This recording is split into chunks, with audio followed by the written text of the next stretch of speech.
Ready na? Alright. Nagre-record na. wait lang. Okay.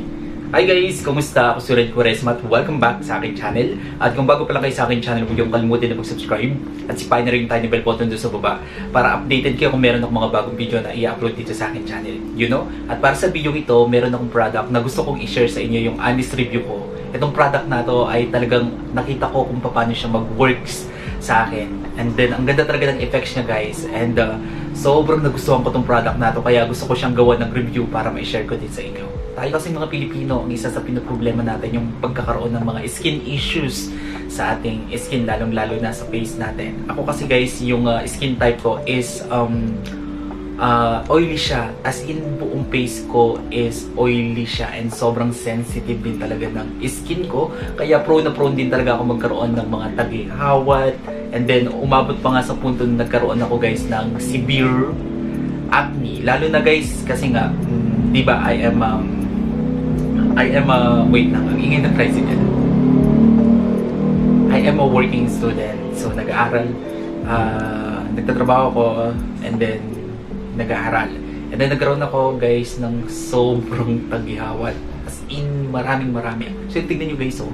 Ang dami niya pang antag dito, mga marks, mga pimple marks, meron pang naka-bump. But, nung ginamit ko itong product na to, medyo nag-okay na siya. As in, talagang nag-heal na siya, guys. Itong product na to, guys, ay hindi po sponsor. And itong product na to, ang ganda talaga ng benepisyo niya na nakuha ko sa paggamit nito. So, ito nga, guys, yung Calmoseptin. Yan. Kita nyo ba? Wait lang, ipa-flash ko. Ilalapit ko sa inyo, wait lang. Okay. Itong Calmoseptin, the original ointment, protects, soothes, help promote healing. Actually, meron na bibiling ganito guys, yung maliliit lang sa butika, yung calamine. So, ito naman guys is galing kasi ito sa USA. And sobrang ganda ng product na to kasi yung content ito guys, meron talaga siyang healing properties na kaya niyang makapagpa-heal ng meron tayong mga skin issues sa face. So, babasahin ko sa inyo guys yung kanyang content na nakalagay dito sa likod.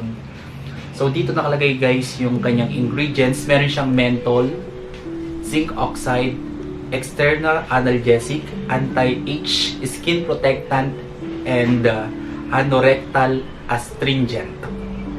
So, yung uses naman niya guys is a moisture barrier that prevents and help heal skin irritation from urine. Pwede siya guys sa mga may mga yun nga, yung skin irritation like sa urine, diarrhea, perspiration, fistula drainage, yeah, nabulil po eh, feeding tube site leakage, wound drainage, minor burns, cuts, scrapes, itching, and yun nga, kung meron kong acne or severe acne, napaka-okay nito. So, paano ba siya gamitin guys? Ito guys, konti lang ilalagay mo, as in konti lang siya. And then kung saan part na meron kang skin issues, like kunyari meron kang severe acne or tagihawat maman, ay pwede mo siyang lagyan. At least guys, ako ang paggamit nito is 2 to 3 times. So, isa sa umaga, isa sa tanghali, tapos isa sa gabi. 3 times ko siyang ginagamit. Ganun yung pag-apply ko. Make sure na yung face mo is malinis na siya. And then pag malinis na yung face mo, doon ka mag-apply and makikita mo yung effects niya. Talagang magda-dry up siya guys. And then meron siyang, guys, sa 2 days pa lang guys, makikita mo na kagad yung effects niya. Talagang nagda-dry na siya. And then meron siyang parang micro-feeling effect. Ganun siya. Pero hindi obvious na yung feeling. Hindi siya ganun guys. Hindi siya ganun obvious. As in, makikita mo lang na nag-feel na yung mga naka-bumps sa'yo. And then, nagkuha na siya guys. Ang tag dito, lumiliit na siya. So, yun yung napansin ko sa paggamit ko na napaka-effective nitong product na to. May nabibiling ganito guys. Kaso dito sa Philippines is maliit lang siya. Yung nakasachet lang na Calmoseptin. So, ang halaga nun is 40 pesos. Ito kasi guys is galing sa USA. Alam niyo naman sa USA, di ba? Mga malalaki yung product nila. Kaya try nyo din guys, sobrang napaka-effective nito, lalong-lalo na sa merong mga sensitive skin like me, na mabilis talaga magkaroon ng mga pimples, di ba, ng mga acne. Try nyo to, super effective niya. Alright? Kung nagustuhan nyo guys, to, binigyan nyo itong malaking likes, mag-comment kayo kung meron mga request na video na pwede kong gawin dito sa akin channel. You know, bye!